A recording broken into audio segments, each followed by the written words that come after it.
Hi everybody, Bruce Richards here. Just want to give you a school safety update. School security is a nationwide issue and all principals and administrators have been asked to take a look at what their school is doing for school security. So I want to catch you up on what we are doing here at St. Joe's.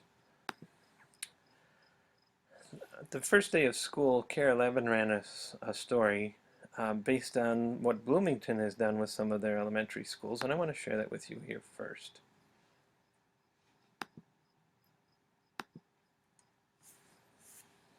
The first day of school in the Bloomington district came with another first, a new school security system. A voter-approved referendum allowed 7 elementary schools to debut the latest technology in school safety. As Lindsay Sievert reports, the measure starts at the front doors, all new at 6. At Bloomington's Ridgeview Elementary, a difficult but modern-day lesson greets every student and stranger. We try to stay one step ahead of the bad guys. This year, visitors will be immediately rerouted with the first inner double doors locked during the day. Drives your visitors then into the office, and the idea is to go in and to sign in and register, get your visitor badge before you go into the building. Rick Hoffman oversees the new plan to boost the Bloomington district's security, a reality he unfortunately understands. I was at the right place, wrong time. He witnessed the Columbine shooting while working for the district there. It has become a passion and a promise I made to the victims' families back then that I carry with today. So today, we're in lock mode or unlock mode. Brings the latest tool to fight school violence. And there are school safe activation buttons. Some people call them panic buttons or duress buttons. The buttons can lock doors or create a lockdown. You're here for kindergarten? The split-second decision will be in the hands of School Secretary Leanne Halaska. So I don't feel nervous about it. I feel I've been trained and I'm confident with what I'm supposed to do, and so I won't hesitate to push it if need be. But yeah, I'm hoping I never have to. But it is a study in preparation. Kids will learn of a warning through flashing lights. When the school goes into lockdown, it flashes an amber. For Kaufman, it's just one more way to buy precious time. To hopefully prevent and anyone thinking about attacking a school thinking twice.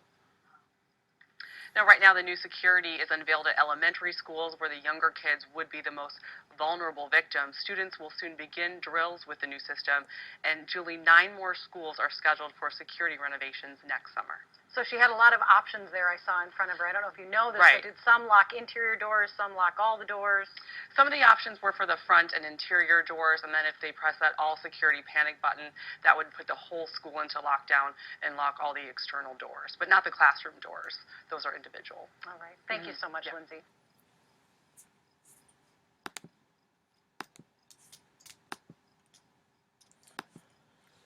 As Bloomington is done, Waconia has started with their elementary schools. Bayview and Southview have already remodeled their entrances so that they too drive all their visitors directly into the school office to get a visitor's badge. Last April, we had our accreditation visit from the Minnesota Non-Public School Accreditation Agency, and we predicted that we were going to have an issue with school security because we don't have the right systems in place, and sure enough, that is what happened. The accreditation team cited us because the door is unlocked, which we know, of course, and our system currently is that people walk in the south entrance, check in with Julie Kelzer at the reception desk, get their visitor's badge, and then carry on. However, there are times where Julie steps aside to do other business, and Jackie might be doing something else, so somebody could get into that building and not be checked in at the office. So we are working on just putting together small pieces to keep us secure until we get the permanent resolution in place, and that is to keep somebody at the desk there. So this was what we were cited to do by September 1st. We had to come up with some plans and write a narrative saying here are some of our options that we are considering. Over the summer we looked at some things. We did write up a report and sent it off to MINSA on some different options that we have to look at, and so I want to share some of those options with you now. Option A is to install a door video and audio intercom system at the parking lot entrance on the north side of the school and at the 2nd Street entrance on the south side of the school. Option B would be similar to what we saw in the Bloomington news story.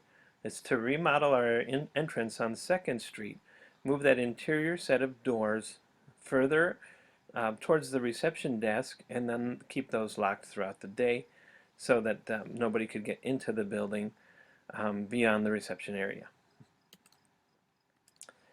So in security option A, all doors are locked during the day. All exterior doors are locked during the day. The entrance on 2nd Street is where we would want most of our traffic to come in.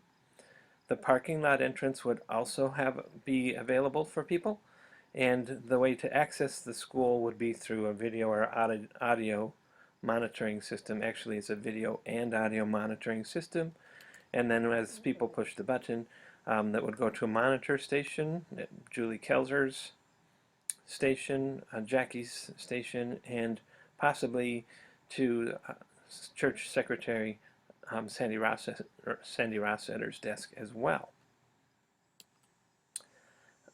Once they are approved to enter the office, once the visitor is approved to enter, the office staff can control the entrance doors through a magnetic release.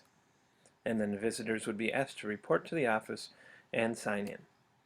Estimated cost for this is $8,800. Security option B is to remodel the 2nd Street entrance. The interior bank of doors that are there, we're talking about moving them all the way up towards the reception desk area. Those doors would then be locked all day long, limiting all access to the school. The 2nd Street exterior doors right now are permanently open. Anybody could get into that foyer any hour of the day, so we would be changing that, and we'd be locking them between 3 p.m. and 7:30 a.m.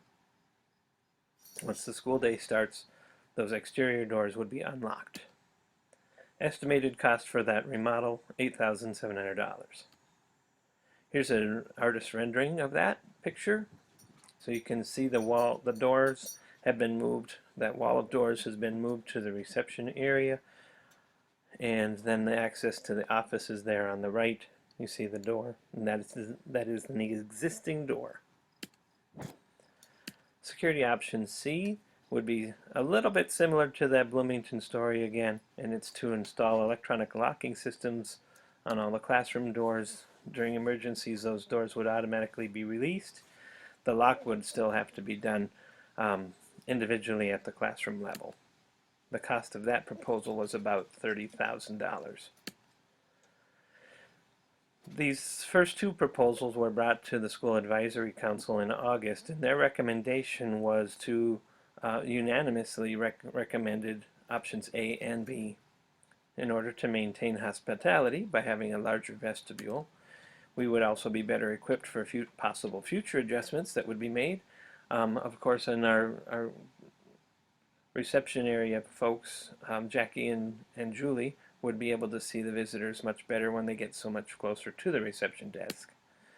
Communication is maintained by having the audio and video monitoring system. Total estimated cost of those two proposals, A and B, here it is. Intercom system install at both entrances, about $8,800. Remodel of the 2nd Street entrance, about $8,700. We would need an engineering stamp, which is required for any remodel project, and that would be up to $6,000, but it might not be that much. It depends on how much that firm would need to do in setting permits and such. So the approximate total for both phases of this project were $23,500. We left off option C. That could be something we consider later down the road. Thank you much for your time, and we'll be talking soon. God bless.